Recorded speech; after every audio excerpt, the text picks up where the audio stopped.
I've been inspired to do hospice work as a volunteer ever since I retired. It was kind of a goal of mine.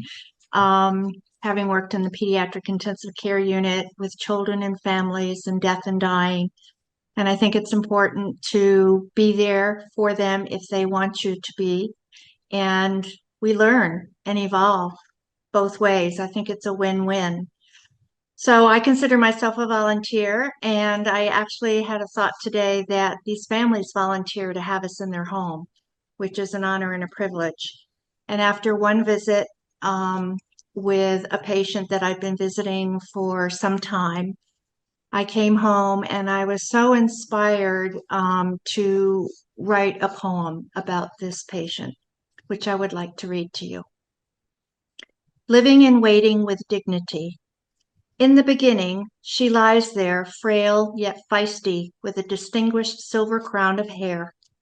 In an ugly metal rental bed, she is somehow diminished and diminutive as she waits to be extinguished into the next phase of her life. She's a smart and classy lass, surrounded by her career, a female pioneer in medicine, teaching, community health, evidenced by an overflowing of books and texts and binders spilling off bookcases around her, which seemed to say, she read me, and she read me too.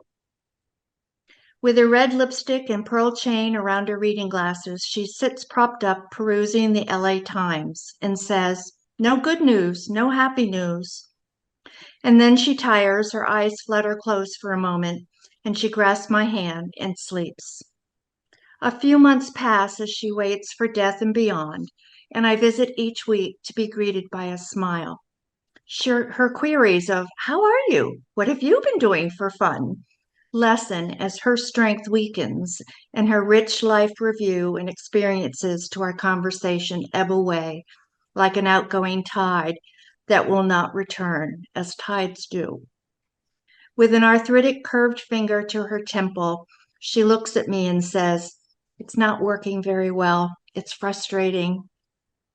Then one day, one visit, she barely speaks for my 3.5 hours at bedside. Vacant eyes with an unfathomable stare intertwined with occasional focused, lucid looks at me, which seem to communicate both sadness and fear, and perhaps some resolve and resign.